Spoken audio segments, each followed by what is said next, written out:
Okay, so I apologise, the audio on this one's screwed up, so I have to dub over it. What I've got here is the top fan that I've modified to fit on the top radiator where the 8-pin power supply is. You can see I've just ground off that top piece and removed the grey rubber. I've also had to modify these CPU plugs. You can see once it focuses, I've just used a razor and cut off a bit so it won't foul on that fan. That's so I can fit the 8-pin power plug in the board and I can fit the fan on the radiator.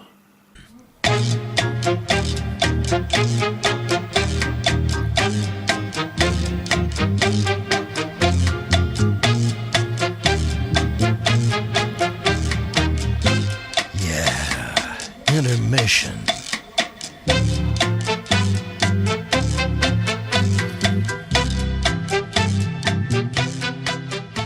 Okay, system's filled.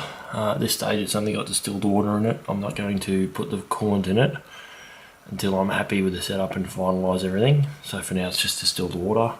Leak tested it overnight, no leaks at all. All the fans are in.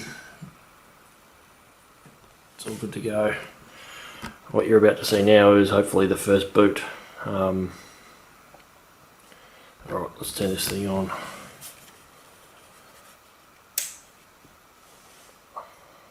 Light on the motherboard, that's a good sign.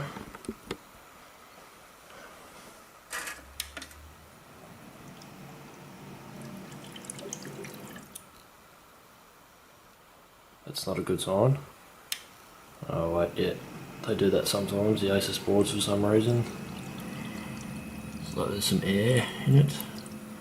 It was leak tested overnight, but I have just had it on its side because I was fixing up the cabling. And it looks like it's booting. CPU fan error. The fans are all running.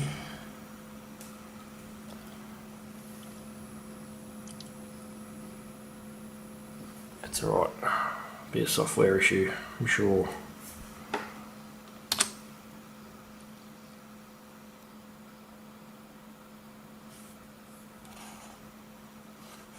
First thing I need to look at is temps. Temperature monitor, there it is.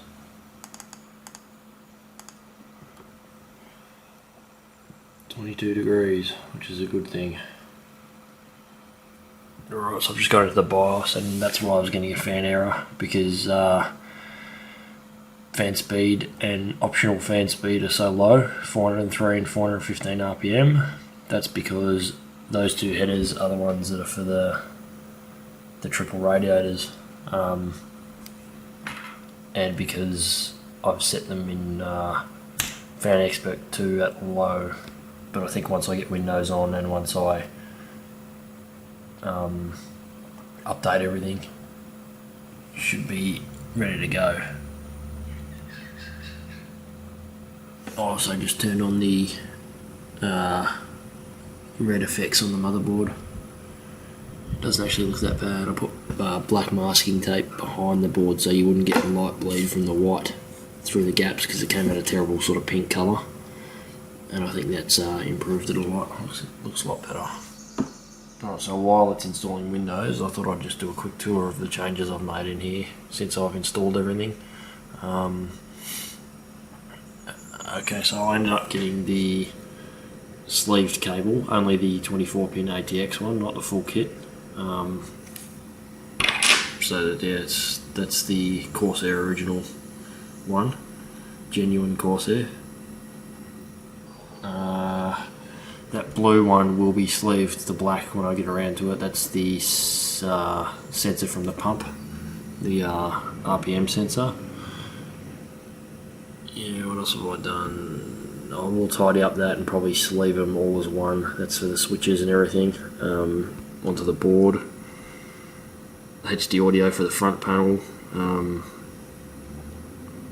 Yeah, I might just hit it with a little bit of black maybe to colour up the colours, but it's not that bad. The red and white cable are the only ones visible, and it sort of goes with the whole theme anyway.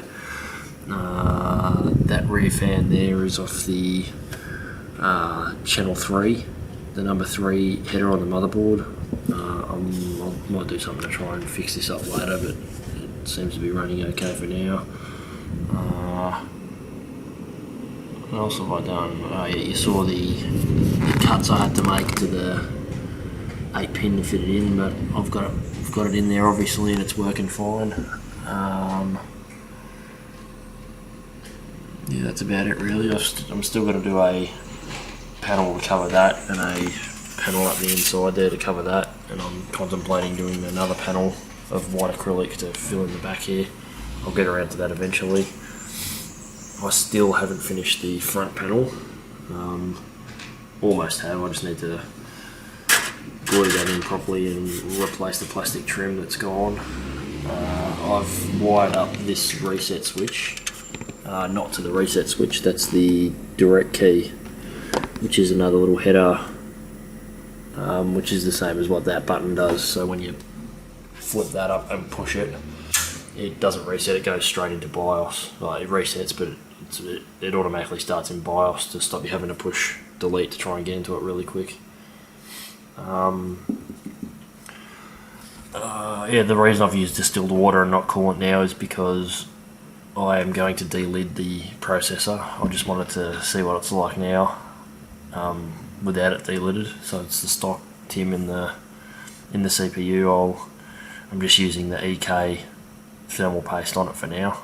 But once I get it all running, and once I get it, use it for a couple of weeks and overclock it a bit and see what I can get out of it, I'll drain it. It gives me a chance to test out my drain system too, and I will just remove these 2 tubes, delid it, put it all back together. Look, I was going to use the naked mount, which I've got. It was only $4 or something, so I was going to delid it, leave the top off the CPU and just mount it straight to the block.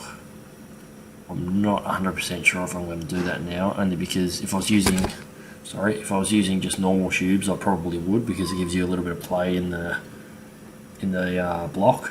But with the rigid tubes, you can see if you move it, it pretty much moves the whole block around, and I don't want to risk having the naked CPU and then when I'm screwing in these rigid tubes or moving it, breaking cores or anything like that. So I'm probably not going to use that naked mount. I'm probably just going to delid it, replace all the TIM with some of that CLU stuff, and that'll be me done. I've also removed the stickers and the red anodized metal that was on the RAM. As you can see, I might put that red back. I might just remove the Corsair Vengeance writing and just have it red, see what it looks like later. Other than that, I haven't fixed up the side panel yet. I just need to cut a piece of clear acrylic to fill the window, and then I think I'm good. I was just sick and tired of waiting. It was taking too long. I needed to get this thing running. Battlefield 4 has been out for a while now, and I'm keen to sort of get into it. Anyway, waiting for Windows to bomb up, and then I will see where I go from there. Alright, so I thought I'd do a very, very quick video just showing you what this thing is replacing. It's just on top of I'll take the side window off. This is my Antec P183, which I modified. I just pretty much cut a hole in the top to put the triple rad in there. 3 Gentle Typhoons with a little coolant shroud. It was just an XS PC. I can't remember what it's called. The kit. It was my first ever water cooling radiator. I bought it in that kit. The pump was it was a Bay-Res pump. It was absolutely terrible. I think it was the first one they ever did. It was the loudest pump in the world. So I replaced it with an XSPC little res with a D5 on the back of it. And yeah, it's only the CPU. What is that? It's a HD 6970. It's my old graphics card. This rig did have the 780 in it, but obviously I've taken that out now and water cooled it and put it in there. This had no optical drive in it too. It's just sitting on top here now because I am chucking everything on it onto a hard drive so I can move it over to network storage. So I removed the drive bays on this just so I could run that tube and fit the radiator in with its fittings.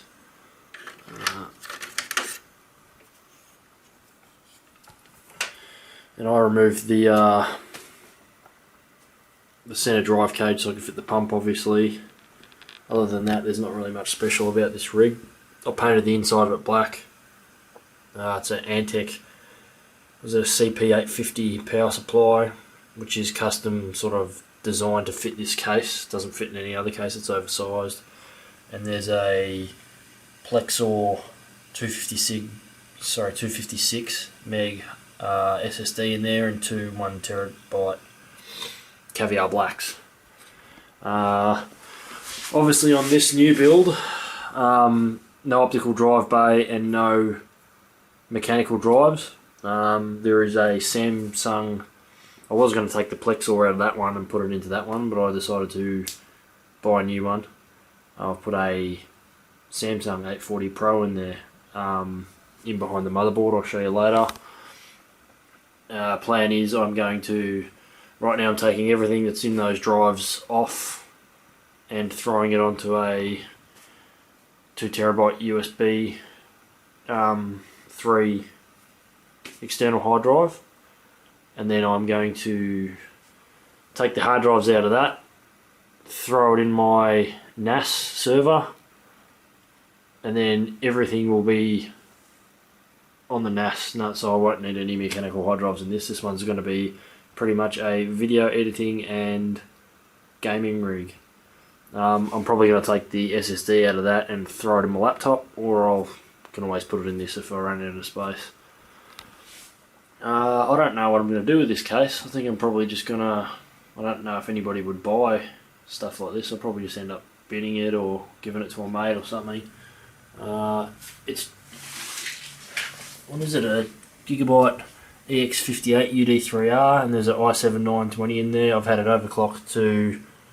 I think it's at 4.2 gig comfortably for the last probably 3 years. It's a good rig, this one. It hasn't let me down. I'm only changing it because I like building things like this, and I wanted a water-cooled GPU, and I wasn't going to fit it in here with a 1360. Anyway, so that's the one it's replacing. Okay, so she's up and running. It has been running Prime 95 for about 12 hours now. And as you can see, temps are pretty good. Max is 58. It's at 100% load now. What's the average? About 55.5 is about the average, I think. And it's been running for a good 12 hours. Stock with just the EK paste on the block. But that's pretty good temps I'm looking at now, bearing in mind that it's an Australian summer right now, so it's about 28 degrees ambient temperature. It's about 32 outside. Anyway, obviously it's running in my Butto cockpit, sorry. NVIDIA Surround. First time I've used, no, not first time I've used it in this rig, obviously, but it's good, I like it.